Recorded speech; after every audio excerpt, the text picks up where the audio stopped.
text everybody anyway. Woo! Woo! All right, we're live. We're live. All right, guys. Hello, everybody. If you're joining us from wherever you're joining us, my name's Emily Knife, and Jen Crow is here as well. Hi, everyone. We're from the Nurses for Nurses Association, and we are just so excited to be on this live for whoever's going to be joining us. We want to just talk to you guys about Nurses for Nurses and how you can get involved in Modern Nurse Fest as well. So again, my name's Emily. This is Jen. So I'll let Jen talk a little bit about what Nurses for Nurses is, and then we'll dive into some questions. So feel free to ask us questions throughout this.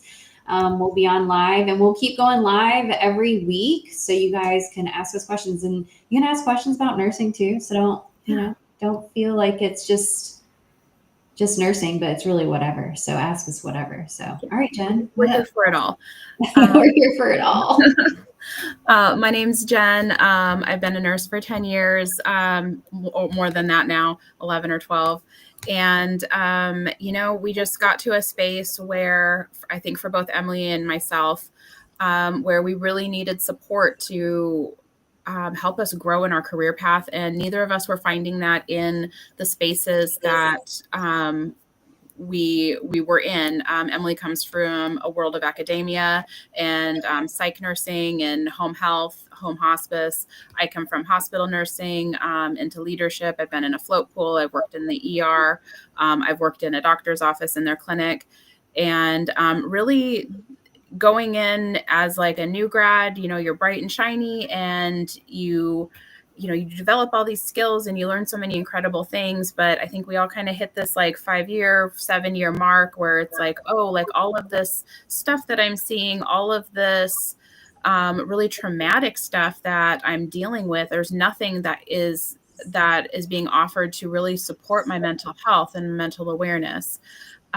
So that's why Emily and I have gotten together along with a bunch of other like really great nurses, and we've created the Nurses for Nurses Association.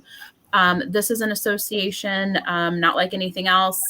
We are not bureaucratic. It's very grassroots, really gritty, as we try to figure it out and figure out the best ways to support nurses. We work with burnout prevention. We work with holistic health. And then we are heavily involved in the entrepreneurship space too, because we are entrepreneurs as well. So those are the types of resources that we're going to be offering through our association. It's only $47 a year to join. There's a bunch of not free resources, but resources that come with the $47 membership. And then we're going to be offering monthly workshops where we'll have a guest speaker come in and talk about I'm still here, guys. I'm still here. It happens. Oh no. It happens, guys. It happens. It happens. Here we go. All right. Monthly workshops, newsletters, and all sorts of fun stuff to support you. We've got a really great, robust community that we're building, and we're just really hopeful that we're going to be able to do some really good things for nursing in the future, and we can maybe make a better future for what a career in healthcare looks like. So I'll turn it back over to Emily. She can talk a little bit about herself and her journey, and we can dig into Hear Me Out. Which is where Emily and I get to pitch real fun business ideas back and forth, and maybe inspire one of you to carry one of these silly but very real ideas into fruition. Yes, I love it. Yeah, it's so great. Yeah, the Nurses for Nurses Association. It's such a cool membership to belong to, because I think with the whole thing with associations, Jen, it's like you said, it's not bureaucratic. There isn't red tape. You don't have to be a certain person, like a certain nurse. You don't have to be a pediatric nurse. You don't have to be an entrepreneur nurse. You don't have to be an OBGYN. You just have to be a nurse.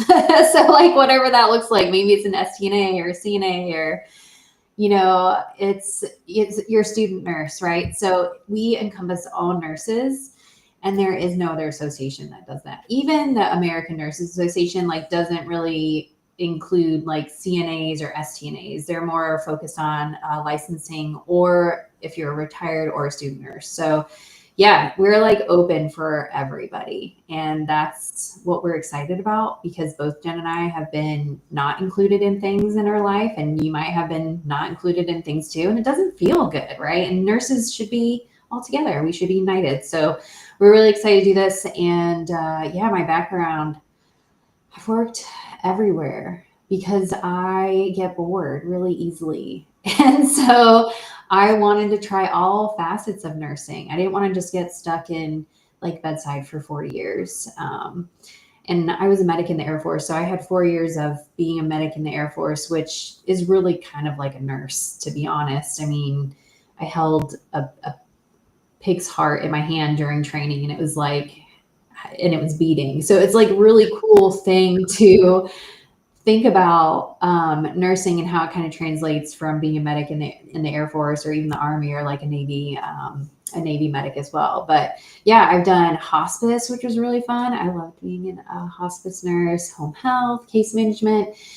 I guess because I never really wanted to work like 3 12s. I always like took jobs that were like 8 to 5, or I could like work my own hours, um, because I worked 12s like in the Air Force, and I worked 12s, doing like travel, mental health nursing, psych nursing. And it just wore me out. I was like, I can't do that and have kids. Like, it was just too much. I was like, I'm doing nursing for me. And then that's when all these other things started happening. So that's why we created this association, because we wanted to encompass the amazingness of nurses and everything that they do. And also give you the resources to move into like leadership positions or do a side hustle or whatever you want to do in nursing. We have those resources in the community here. So we're so excited about that. All right.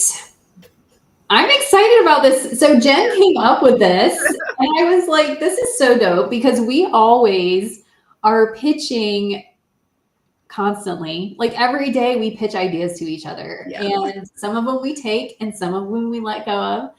But we are not just going to pitch like nursing ideas. We're going to pitch like all sorts of ideas. So I'm so excited. Okay, so what do we have tonight? All right. Do you want to go first with your pitch, or I can go first with my pitch? Pitching ideas is my favorite thing, and that is my favorite thing to do, is sit and like maybe garden a little bit, and then like think about ways to expand my financial abundance. So I love that. I love that. Let's see. Do you want to go first, or do you want me to go first?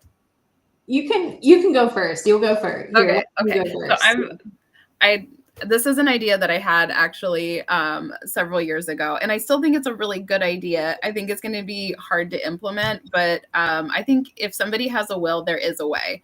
So my idea is dog daycare centers in hospitals.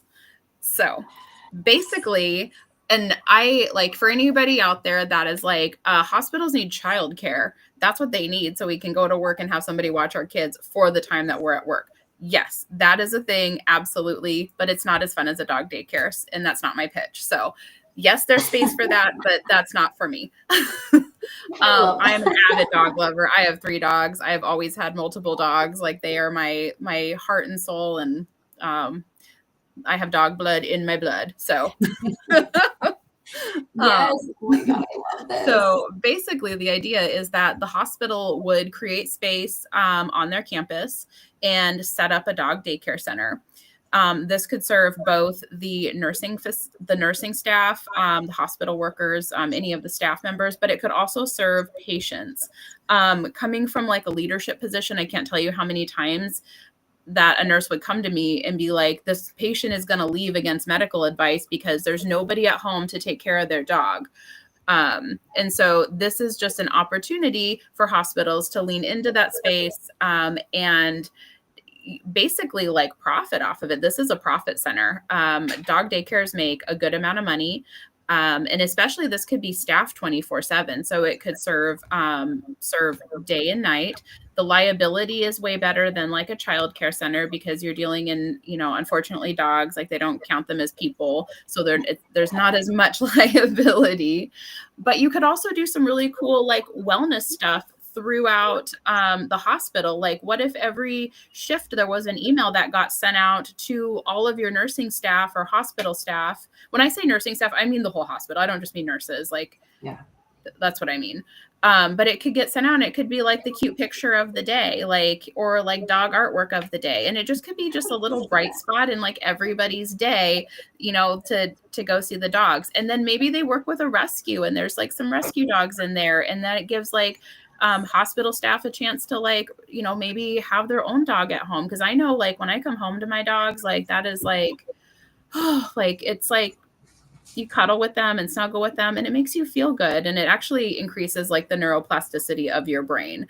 So they're very healing to have dogs, and that's why there's dog therapy. And you could also tie in dog therapy to that too. You could have your like own therapy dog for the hospital that like lives in that area, and hospital workers can go there maybe before or after work and like pet some dogs, pet some puppies, like see all the fun stuff that's happening, and then just like go have a good shift knowing that like their animal's taken care of and they gotta not be at home alone all day. They gotta play at the dog daycare center, and then you both go home. So that's my pitch. There it is. Yes. There's for hospitals. That is amazing. So I think with this pitch, you could do so much with it. Like you said, the dog therapy, and like even like before maybe walking into the ER, like, or anywhere, like maybe you have to walk through like the dog area, you know, like to be like, oh, puppies, like just to to make you feel better. It could be the litmus test for like if you're truly sick and have an emergency. If you walk through that dog daycare center without like stopping, then you're an emergency. If you stop and pet the dogs, maybe it's not so emergent. Exactly. Yeah, exactly.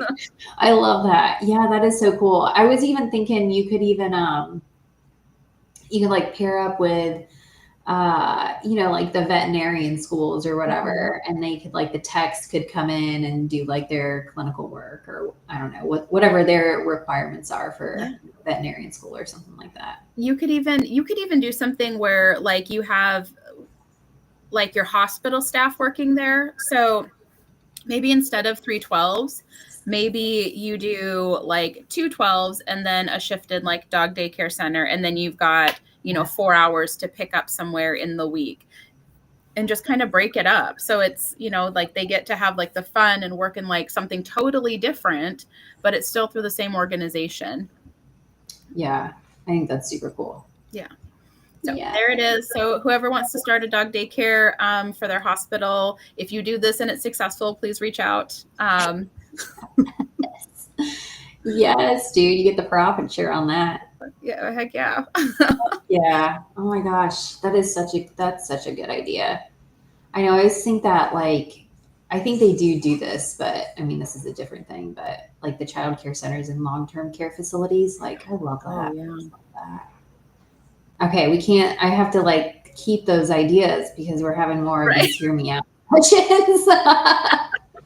We're gonna end up with the most businesses ever started. We'll win an award or something. the Guinness Book of World Records. Yeah. Okay. The most business licenses. All right. Are we ready? We should look up who holds the most business licenses. Maybe we'll be in the Guinness Book of World Records. Yes. I love that. I love that. Okay. All right. Here you are. All right. I don't know if this is even being done, but the pitch is AI glasses for first responders. Yes. The dopest of the dope. Because what better way to assess somebody without even touching them? I mean, we already see doctors do this, so why can't we do it too? So if we have glasses on, and they're basically AI generated, so they would assess somebody's like temperature, pulse, respirations. You could even do maybe a basic neurological assessment by putting the glasses over the patient or person's eyes so that the pupils can be seen or that the eyes can be seen. and it would give them information within their glasses. Like they would look at their glasses and they would see like the pulse rate and the respiration rate and the temperature. And it would be so cool. And then maybe it would give them a prompt to like what to do with that patient, or something like that. So that would be like with patients. So that would be just like a basic setup. But for maybe first responders like police or fire. So police, you could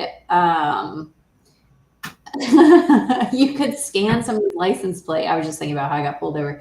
You could scan somebody's license plate and it would just give you like a big red X, and that you would know, it would like investigate further and may tell you like what's going on. Maybe it's like an expired tag, or maybe they have like a warrant out for their arrest, or maybe they have something else going on.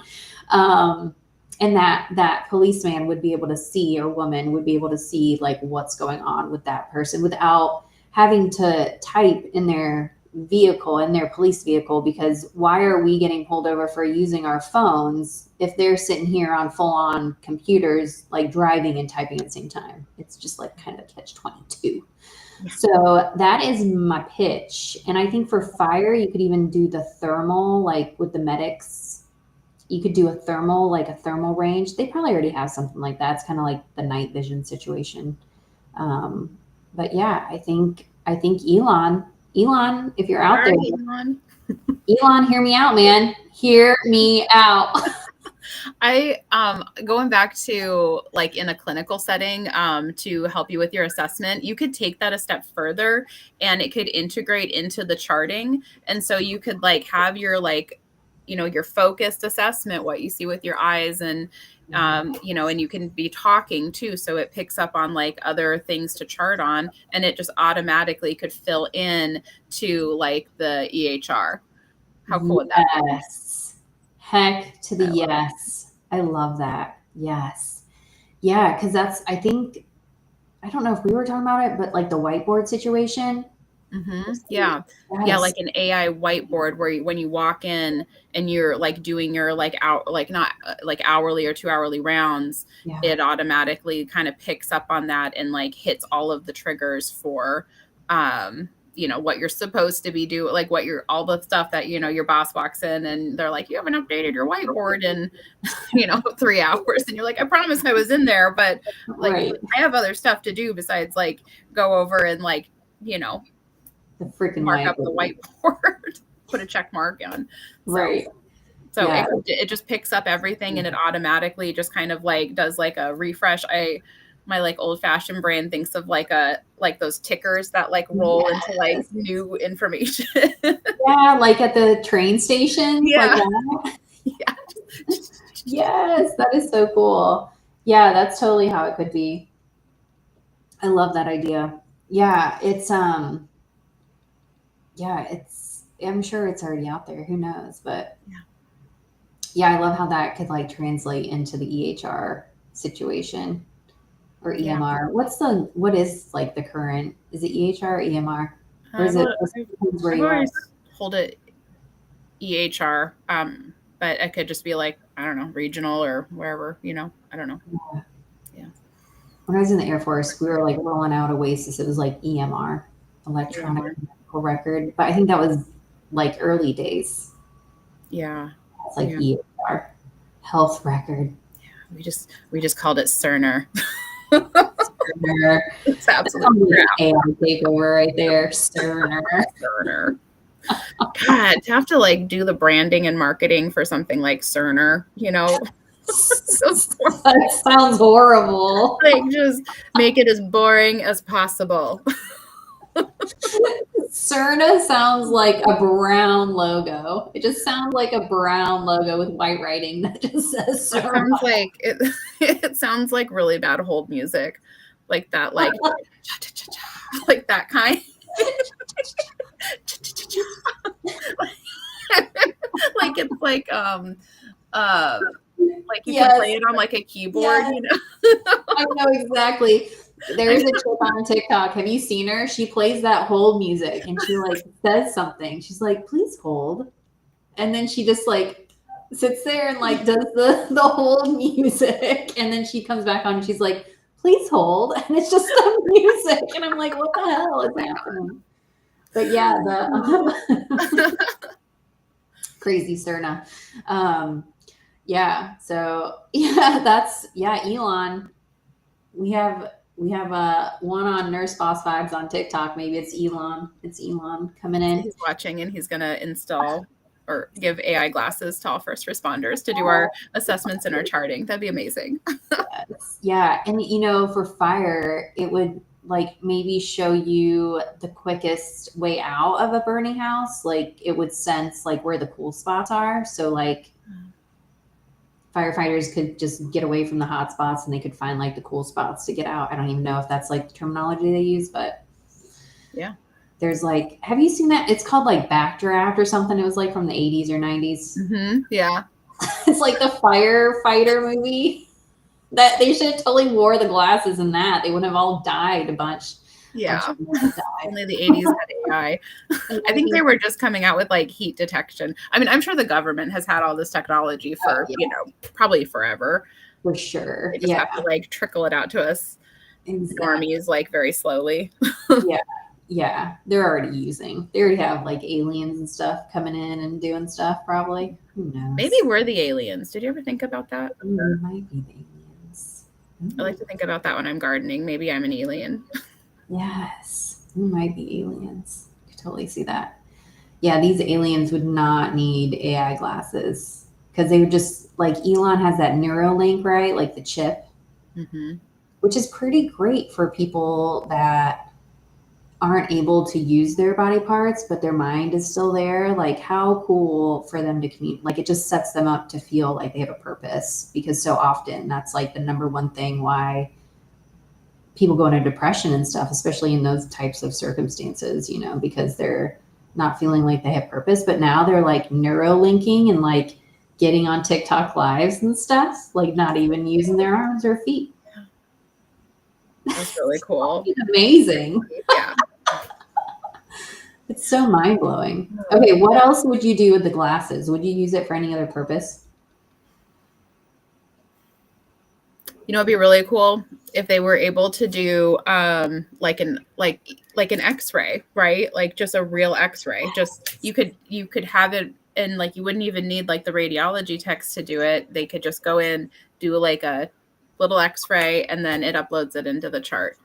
And you can do that from but then you have to worry about the radiation. So maybe, I don't know, like it depends on, yeah.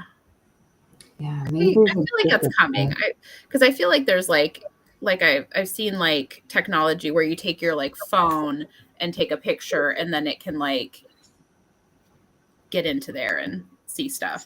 Yeah, I totally think that is coming. Yeah. I mean, where you don't have to wear radiation vests and stuff like that. Yeah. Because if we can send ultrasound through the body, they just have to figure out how to send like the phone waves, basically, I think, through the body. Yeah. Because everything's waves, right? Like how our phones, our computers, even the ultrasound machine, CTs, it's all waves, like it's all energy, right? And it just bounces off of like the solid mass within our bodies. Yeah, so I think Elon, man, where are you at? Where are you at, buddy? Where are you at? I think he's probably like in Spain or something. I think he like hopped the country. But yeah, that would totally be cool. X-rays, even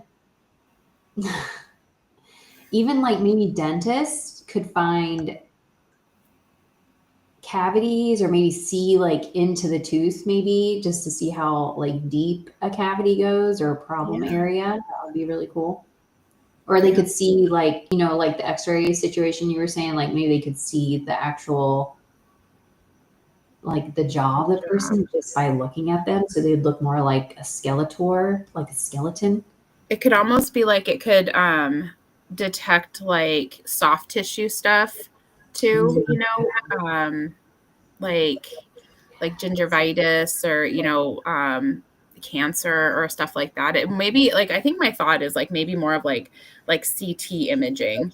Yeah. In a way. Yeah. Yeah, that would be so cool. That would be cool. Yeah. I just watched this doctor, actually we posted on TikTok. This doctor just got denied. This kid needed a CT scan, and basically the insurance like denied it, and they were like, actually we need you to do an x-ray first. And she's like, but it's not a bone, it's like a soft tissue mass. And they're like, we don't care. The steps are to do an x-ray first. And the doctor is like, well, you're just giving that kid more exposure to radiation, and like they don't need an x-ray, they need a CT scan. And the insurance doctor overread her, and she's like, no, like you have to send in for an x-ray first. So I was like, this is crazy. So I think I have another invention for a different day for that whole situation. But even then, like if the doctor had the glasses and they just came in for like a quick visit, 15-minute visit, she looks and she's like, that's what's wrong. Crazy. Doesn't even need exposure to radiation or anything. And I think that then, which will be great because insurance companies will lose out on this great technology because they're overcharging people anyway. But yeah. Well, the whole like the insurance company dictating like our like what kind of care we can get. Like, oh, they're just making us sicker, you know. They just want us to like, they basically want us to die so they don't have to pay as much in like health insurance. And that's not like, that's not just like an exaggeration. That's like real. Like that, like did you know that Walmart used to take out life insurance policies? They got in trouble for this. They used to take out life insurance policies on their employees. And there was like an email that got sent out, like that accidentally got leaked. And it was literally like, people aren't dying fast enough. So that and basically like was like, we don't know if we can continue, like if it's worth these like life insurance policies that we're taking out on our like employees. Oh my God. And they got in pretty like hot water for that. So messed up. Right. So messed up. Well, and plus like if people don't live beyond 60, then they can't dip into Social Security. Yeah. So that's like another thing too. They save a lot of money because people don't even make it to that age, which is unfortunate. But yeah, it's crazy. I think our pitches would be definitely money makers for some AI company and some hospital. The hospital should do that. That's such a great, like, just think like even pet therapy, like, or maybe they have somebody that's a patient that, I know like when I did home health, hospice, and case management, that's what was always so great because you go in people's homes and their pets are there with them, you know? So if somebody comes to the hospital and that's like a big part of their life, they could have their pet there, but then it could just go stay in the daycare or whatever, you know, during the other time. Yeah. Or maybe the patient can come down and see their pet, you know? Yeah. What would you do other animals too, or just be like straight up dogs? Would you have like felines and like some lizards to come hang out? Like a penguin? Would like penguins be okay? I don't know if we could do a penguin. I do love the idea of like maybe like some like baby goats and have like just have like a wellness clinic that's also like a pet rescue. Yes, like a petting zoo. Yeah, but I think if like hospital, I think to get it started, like you'd have to start so small because it like you'll have to prove like the concept, and you'll have to prove retention and all of that. But if you can do it and do it right, like I feel like that could be like a huge game changer for like a lot of nurses. I think nurses would stay if they have like a good like. If people have a good, like, if I had a good daycare, like, I'm not going to move out of state because like, I really like my daycare. Like if I can avoid, you know, moving out of state or moving, you know, somewhere else or doing something else, because like, I really like the quality of care that my family's getting. And I think that's the same for dogs. And when I first looked at that, like, and I've looked through this business model like a few times because I was like, how cool would it be for a hospital to have their own like dog daycare in it, for the staff? um, there is so much research that supports dogs in like mental health, and then dogs in like in the workplace and retention rates for your staff. So, and these were more like corporate like organizations where you're working at like a desk and stuff. You couldn't just have like your dog like in the hospital with you, but like if there was a space that was like a daycare center for your dog, that you could go visit on your lunch break or whatever. I just think that would be so cool. And I feel like it could be like I said, a profit center for the hospital. Yeah, absolutely. Yeah, you reminded me of this nursing student that we had at Emory, and she had a dog. She had an emotional support dog or a therapy dog or a dog. Actually, I'm pretty sure it alerted. She had like panic attacks and stuff. And it would alert her to like sit down and things like that, or take her medication. And I remember the nursing school just not being for that. And I'm just like, are you kidding me? Like, I'm sure there are plenty of jobs that you can work from home for nurses that she would be able to be fine finding an IT job or some tech job, like that they could, she could work from home. Their biggest thing was like, how is she going to do clinicals in the hospital? Like, you can't just have your dog walking around with you. And I was like, well, it's a medical dog. Like, she's going to have to take it in the hospital.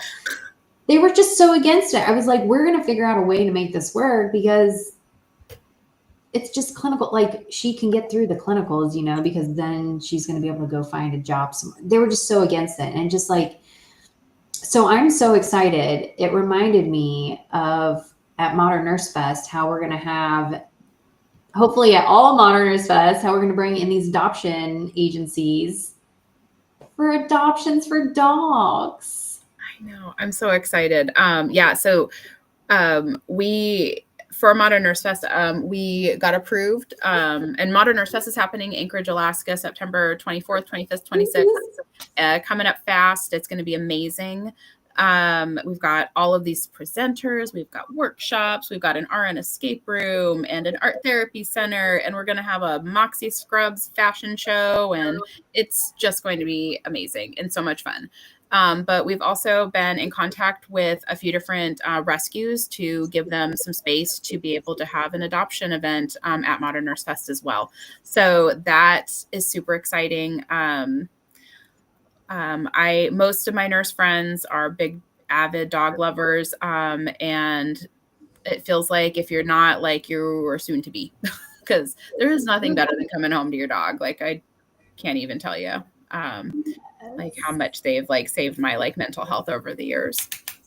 Yeah. And I know so many nurses, like we're such caregivers, and like we don't just want to care for patients, we want to also care for our families. But there's so many of us too that care for animals too, because it's just like what I love about dogs is they're just always there to show their appreciation. Yeah. It's like beautiful. It's like unconditional love. Like that is like what unconditional, it doesn't matter. It doesn't matter what you've done, what you said, what you've like, who you are, what you are, is if like you love your dog, like they're going to love you right back. And they're going to love you in such a big way that like, you can't like there's nobody that can love you like your dog. Exactly. You're like, I love my family. I do love my family like quite a bit. But the unconditional love, like, that comes from the dog. Yeah. Like they can't really do anything like hurt your feelings. Like, yeah. Like even if they do, it's just like, oh, you're so cute. Like you just chewed up my whole couch. You're so cute. But yeah, that's so funny. Yeah, I think that that pitch is really good for sure. Yeah. So okay, so yeah, dog daycares and hospitals. If you're on, like, go ahead and send us a comment if you're down for the dog daycares and hospitals. I am also on this other TikTok live here on my Nurse Boss Vibes. Yeah, send us a message if you're down with the dog daycares. Actually, in our community, we have a canine therapy, right? The canine therapy course that you created. Yeah. Yeah, there's a course in there. There's two things. There's a freebie. So anybody that joins the Heartbeat RN community gets this for free. It's the neurobiology of canine therapy. And it goes into the science behind why dogs are so good for you.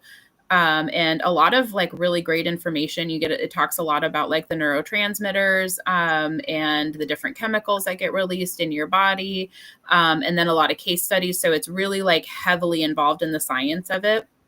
And then if you want to go deeper, if you're interested in starting your own canine therapy business, there's a course in there, and I think it's only like $49.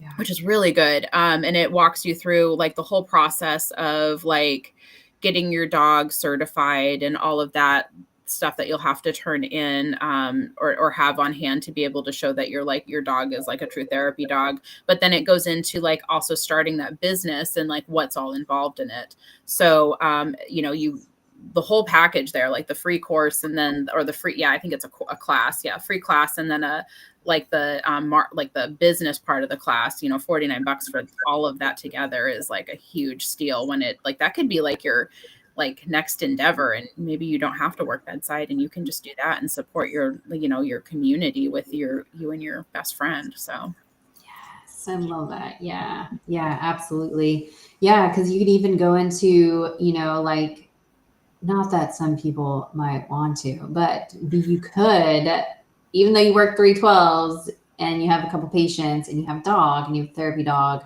you can always reach out to like the hospital service staff and just be like, hey, I have a therapy dog. I am a nurse and this is how much I charge per hour. This is how much I charge for my services. Because sometimes they do it. Like, I know people that have done it for free. Like, I remember being in the hospital and just being like, hey, like, and they're like, oh, it's volunteer situation.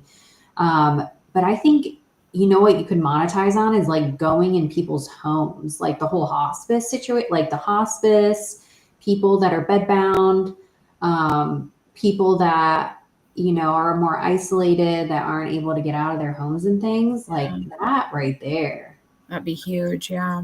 So huge. I think you could still monetize it in the hospital. The hospital that I worked at, there was a volunteer dog therapy person, but it's like hit or miss. So it's not consistent, and it's like on their own time because it's volunteer work. Right. You could you could include it into like a trauma debriefing type of program too, or a trauma recovery service. We also have a class on that too. And a freebie where it talks about the neurobiology of trauma and what it does to the brain, and then a course on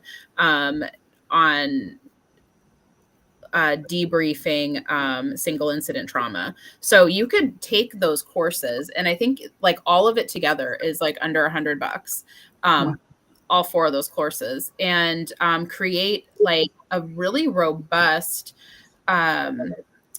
program that you could offer into like a hospital. So you could say, I can bring my dog in, I can do a trauma debriefing, like it can be like a whole thing. Whereas like a volunteer that's going to like walking around with their dog, like they're not usually trained in like the trauma debriefing, or they're not like trauma informed people normally. They're and maybe they are, like I don't want to speak to that like of everybody, because maybe there are some like some that have that training, but not like in my experience they haven't. It's more of just like bring the dog in, they know the dog is going to do good things for who's ever like engaging with it. But this could be more than that. It could be like the actual support that like hospital staff really need, and learning how to manage your trauma and burnout. But then you also get the dog therapy too. Yes, yeah.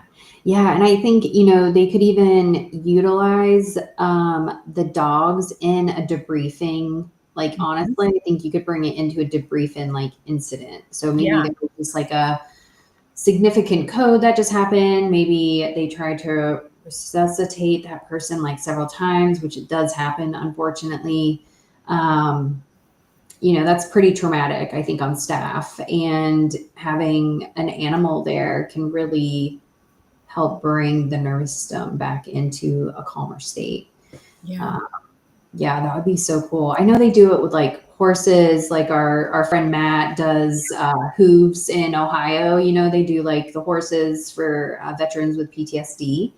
And I think they're actually opening it up to first responders and nurses. So hopefully we'll be working with them to get more nurses there. But yeah, like horses, like all animals are therapeutic. Did you, because we both have cats, I heard, and I don't know if it's, I mean, all the things that we hear, that cats, like the purrs, are very therapeutic. Have you heard that? Yeah, they're like they vibrate at a different, like if you're into frequency work, this is down your alley. If you're not, you should probably learn a little bit about frequency work because it's real. Like everything, what Emily was saying earlier, everything is some sort of frequency.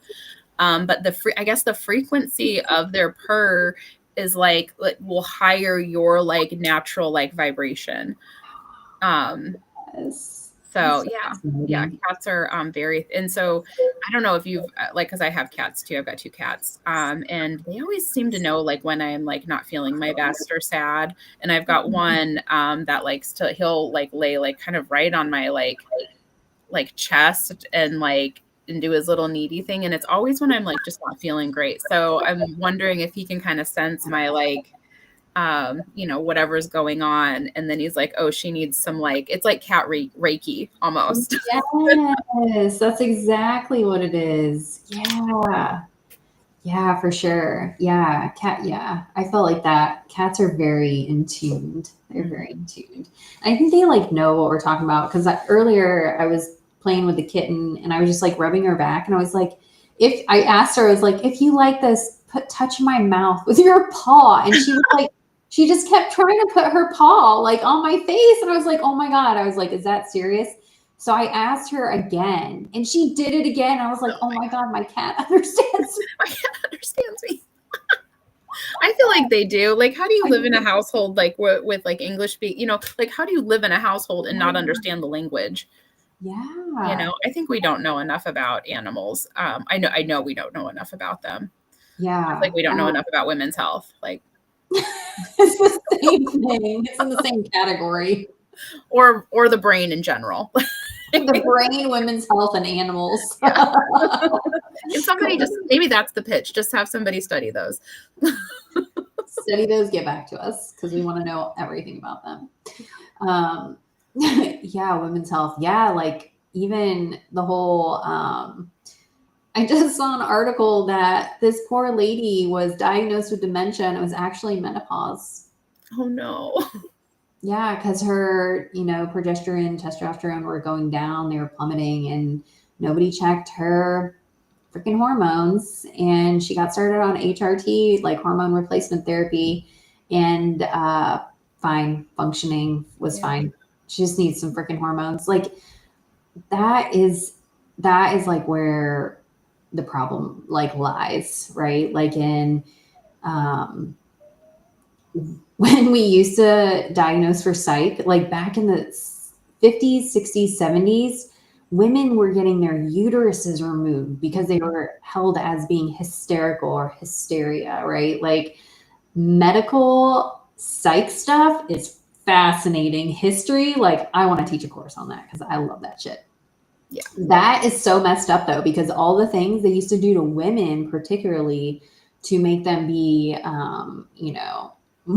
more sane, which they were doing all these things from removing frontal lobes to uteruses, which was only making things worse. But it's just really interesting to think about like how far we've come, but how far we haven't come as well as in learning more about women's health. It's like, because it's a lot of male led decisions and research, right? But I think more and more women are coming up, especially with the whole menopause thing. Like more and more women are speaking up, like there's something seriously wrong with me and I need help. And they don't stop at just getting an answer of here's some Wellbutrin and here's some Xanax. See you later. There's nothing wrong with you. You're just going through the change. Like this is all normal. Like, no, it's not. It's not normal to be miserable in your body. Like that is not a normal feeling. And we definitely just need more like female researchers out there. Because, and not to say anything bad about like men in general, but we have very, very different anatomy and very, very different hormone sets. And there's a reason for that. And it's just not well studied, and we don't know enough. I had a doctor several years ago tell me I don't test for hormones. Like that's not like, that's just pseudoscience. Like, and it's like, no, it's not. What are you talking about? But like, old man doctor just doesn't want to stay up to date on like the latest, like, research. And that's the scary part, is that when you go and find a primary care provider, or even an ER doctor or anybody, like, you are putting like your life in their hands, and you expect them to be up to date on all of the current research. And that's not, and really it's not feasible to do, honestly. But the other part of it is like, these providers are so worn out and worn down. Like, what time do they have to like keep up with like advancing research and really do like the studying like that they were doing right out of medical school? Like, how can you do that? Like, if you're working like weeks and weeks and at a time as a doctor in an inpatient unit, how are you staying up to date on like what's the like best practice and what these new studies are showing? Yeah, exactly. Yeah, it's interesting because it's just like nursing school, medical school. They're very similar in what they teach us, right? And like, I had a friend recently finished her last, I don't know, doctor, clinical, whatever you want to call it. And she was like, I was making like $10 an hour. And I was like, oh my God, this is crazy. And she's like, yeah, and it's not going to be very much after I graduate, because like I have to pay back all like $300,000 in student loans. And I was like, oh my God. But then we started talking about metabolic health and some of these things that we have at Modern Nurse Fest to keep abreast on these current topics, right? That nurses need to know about, because their patients are going to be like, hey, I'm on Ozempic right now and I don't want to be on that anymore. And they can be like, oh my gosh, have you learned about metabolic health? Because really that's what you need to focus on. Because, right, Ozempic, like, yes, it will take it away. It will take it away. But the problem still lies under in the root cause of like, how did you get that way in the first place? Or what was it, the deciding factor, that the habit that you created to get you to that place in the first place, right? Like, so yeah, it's really interesting. Yeah, so much of it has to do with like insulin resistance. When we were talking and recording for Ken, who's doing the metabolic health panel, and Dr. Gagliano, they basically, like, everything comes down, like most of it's stress. Like that is going to be like the hard and fast line. If you don't have like stress in your cortisol, I mean, everybody's got stress, but if you can't manage your stress, and it's going to like kick up your cortisol levels, that's going to send you into that tailspin of insulin resistance and not digesting food well, and then all of the other side effects and diseases that go with it. So it was really interesting to hear that topic. And then there's also like supplements that you can take that act a lot like Ozempic or a GLP type of medication, that don't have like the side effects that they would have. Like they would, hit, attach onto those like receptors, but without like, and I'm sorry, I don't speak, this isn't my like, this isn't my lane.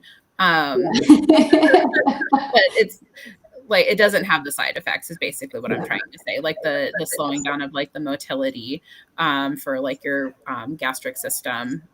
That doesn't happen as much. And so you're not at like risk for developing like an ileus. And so there's different things that they were talking about that you can do that will, you have the same effect as like an Ozempic, but in a different way. Yeah. The best way I can say it.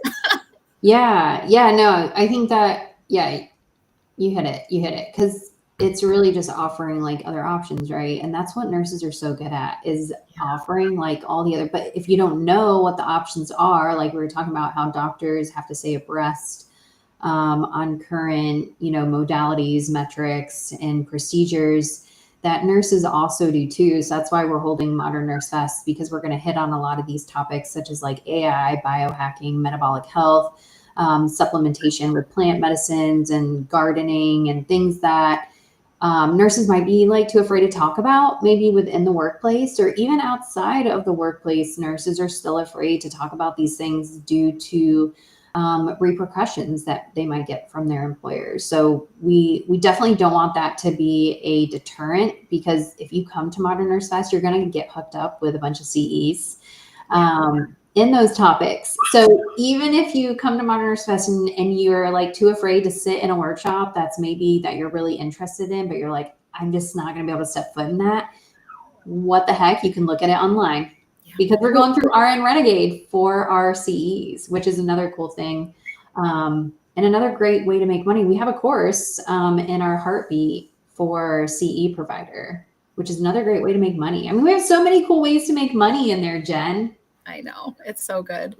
And I want to like preface, if you're coming to Modern Nurse Fest and you're like, oh, they've got a class on psilocybin, they've got a class on Amanita muscaria, they've got a class on cannabis and nursing, and you're afraid of like being seen in that class, like we got those approved through a board of nursing for continuing education credits.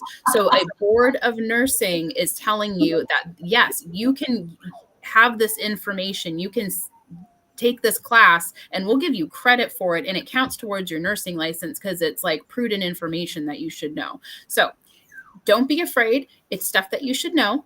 It's stuff that's out there, and it's out there. And if you really start looking at it, if you are interested in it, the rabbit holes that you can go down are incredible. And you can learn so much. These people, like the people that talk about cannabis and psilocybin, they've taught me more about like our brain and our nervous system and mental health than I've learned from any doctor that I've ever worked with. Yeah. They're incredible, the information that they've learned, and that they just like are so like excited to share. So Yeah. Modern Nurse Fest is going to be wonderful. It's going to be so good. And I just hope we can like really open some doors for people. We put a post out there and it was like, I want to see like, cause there's everything. There's entrepreneurship stuff. Like I want to see the nurses in my community that utilize, cause Nurse Fest is coming to my community, Anchorage, Alaska. I want to see the nurses that use this as the catalyst for like their big dreams. Like they're like, oh, I can do this I can be an author with my nursing license. I can do this. I can do this. I can have a business. I can have an online community. I can be a cannabis nurse with my nursing license. You absolutely can. And I want to see those people do that. I want to see you guys like thrive in your nursing career, because there's no reason if you're feeling burned out at the bedside, and like bedside nursing, it's great. It's so rewarding, but there is going to come a moment in time for almost everybody where they're like, I just can't do this shit anymore. Like I have to like do something where I can pour back into myself. So I'm excited to see those people do that. Yeah, absolutely. Yeah, it's going to be such a catalyst for so many people. And yeah, to start their own business, or maybe to even feel the confidence to just be able to speak up for the things that they want. Like maybe they want to raise at their job, or maybe they want to take another leadership position. Like we're going to be giving them the confidence to do that. And that's so exciting. Yeah. So we are touching down in Alaska for our first in-person Modern Nurse Fest. And we already have a program director for next year. So if you're worried that you're working during those days, you're getting in on those free 12s, and you're like, I cannot show up for the Modern Nurse Fest, you could still attend. We'll let you know about the CE situation. So you can still get all the pod classes if you don't attend. But we are coming the year after next, and after next, and after next, and we'll be back every year. So don't feel like, oh man, I can't go on those days. Cool, we've got you, boo. And we're going to actually be touching down and hosting something that is going to be really amazing for our Alaska nurses, that you'll be able to earn CEs like every month. And we'll have meetings and gatherings for nurses that will just be good for the soul. Will be good for the soul. Those nurses in Anchorage need this. Our big dream is basically a headquarters in each of the states or cities that we go to for Modern Nurse Fest, we assign a program director that helps, that will train, and we will work with 100% to through the first festival, and then the second festival they'll take more and more on, third, and so forth. But they can do festival after festival every year, and then have like continued engagement in their nursing community. So that means like weekly, monthly networking. I envision like a headquarters type of like building with space where they can hold all these events, for maybe a front like retail area. We can be selling Moxie scrubs because we're in partnership with them. We can be selling, if you got like, there's a ton of nurse crafters out there, if they want to put their stuff in consignment in there, nurse authors. So the idea is like this like little, it's like a clubhouse for nurses, like our own like VFW, but for nurses. And maybe no alcohol. We'll do mocktails. Yeah. Just to be able to pour back into the nursing community, to give you guys some sanity back, and hopefully inspire you to like live your best life and to do things that scare the shit out of you, because this is scary. I didn't realize how scary it was going to be putting this into my own community. I thought it would be a great idea when I first came up with it, because I was like, oh yeah, I know my people, I know Alaska. Now it's like, oh shit, this is really happening, and I did this, so it better be good. It's so good. It's going to be so good. So good. Yeah. It's funny. All right. Yeah. I'm just like, just keep envisioning it. And it's so amazing. Yeah, it's cool because, we have food trucks, we have, we're waiting, but maybe fire truck and police car for the kids to touch, because it's a community festival too. We want to make sure we announce that it's a community festival, because nurses are the heart of community, and we are the #1 most trusted voice.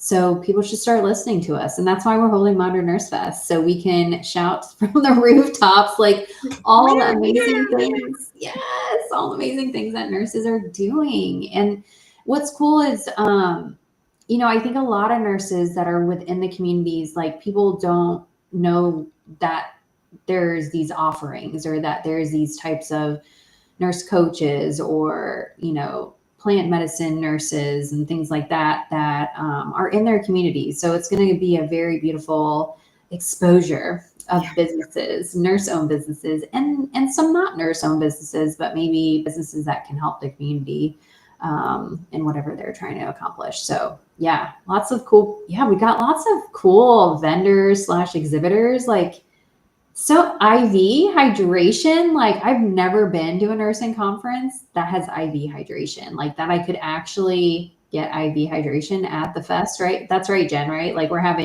you can come and get your own IV bag and like sit down and just take it in. Yeah. And that's what else like ties back into that partnership that we have with our Renegade. And because all of our classes are pre-recorded, so we've gone ahead and met with all of our speakers ahead of time and did a session where we recorded it. So you can, if you look at our schedule, like there's no way you're going to get through everything at the festival. So like curate it to like what really calls to you. Do the live stuff that you really want to do the meditation session that we'll have, do the herbal workshop, do the marketing pieces, or whatever you want. Curate what you want in the live session, and then just go back in and listen to the rest of it so you can get all your CE credits after the fact. So it's very, very flexible. We're just trying to create something. We are creating something that is going to be so good and serves nurses in ways that we've never seen before. So we're just so excited to bring it to you guys.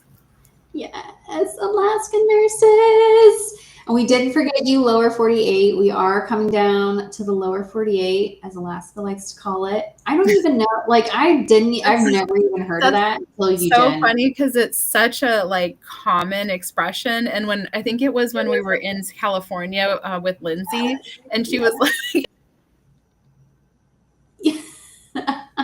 like it's like this low-key dig, and I'm like, I guess I never thought about it. Like it's supposed to be a dig. It's they're like, we're way up here and they're way down there. So. It makes sense. Yeah. So we didn't forget you, the lower 48. I love it, although I'm in Georgia.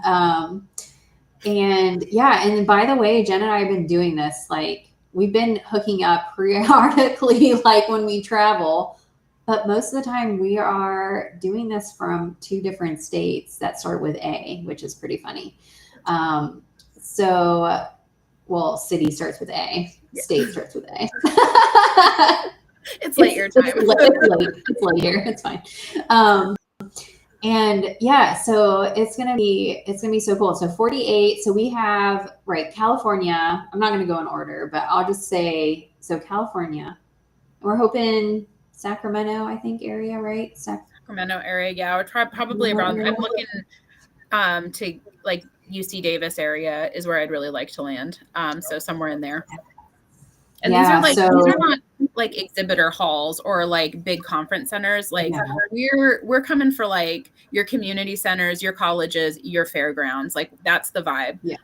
It's fun, it's engaging, and it's got a lot of really cool things. It's not just like a stuffy, boring nursing conference. Not that they're all stuffy and boring, but you know, it's more fun. I just said most are. And you're not going to be sitting for 8 hours. I've gone to several conferences in the last couple years, and I'm literally sitting for 8 freaking hours. And it's like bam, bam. It's speaker after speaker after speaker, and it's usually in one room for the smaller conferences. So even though our conferences are not small in size by any means, like it's not going to just be like 10 people. There's going to be a ton of people there, but in each of the areas, we have multiple rooms. So you can shift from different rooms. If you want to take a break, you can go walk through the exhibitor vendor area. You can check out our tea area, mocktail area. So there's lots of different little nooks and crannies and areas that you can kind of just like chill if you want to write like in your journal or whatever you want to do. Read a book, get on the computer, scan one of our amazing QR codes, whatever it might be. This is unlike anything you've ever been to. And what's cool is we haven't even done an in-person one yet, but we know and we can envision what it looks like for you guys. So it's really about curating an experience for nurses, which we are so excited about. Yeah. All right. Well, you have watched our first podcast live, Hear Me Out, where Emily and I pitch crazy, fun, silly business ideas to each other, hopefully to inspire you to start dreaming big, because some of these are really good. Maybe some of them are going to be really silly, but like that's okay. But maybe there's something that you can pull out of it. Something. Yes. Yeah. You can take our ideas and make them. You can make money off of them because we have ideas. Basically free ideas, but if you use it in turn into like a multi-millionaire, we'll be coming for you. So yeah, we can be investors for you guys if you need a startup. Startup just put our logo on your webpage. We'll put you on our webpage. Oh, well, thanks for hanging out with us, guys. We love you, and we'll see you again on our TikTok lives, our Instagram, wherever we're at live. We're live. Yeah. Join us next week, 10:30 p.m. Eastern Time, 6:30 p.m. Alaska Time, 7:30 p.m. Pacific, and whatever's in the middle. Sorry if you're in the middle. There's too many numbers in math. So just drop the time zones already. Yeah. Make it universal time. So we do. It is nice because Emily and I span the time zones, and so like she's in the middle of her day when I'm waking up, so we get to extend each day by like 4 hours on each side. Yes. So it's really cool. It is really cool. You can't get away from us, and it doesn't matter what time zone you're in. It's like having extra workers because we get to push it out a little bit more. Yeah, it's so cool. I love that about us. All right, dudes. All right. Have a great rest of your night, and we'll see you next week. Bye, peeps. Bye.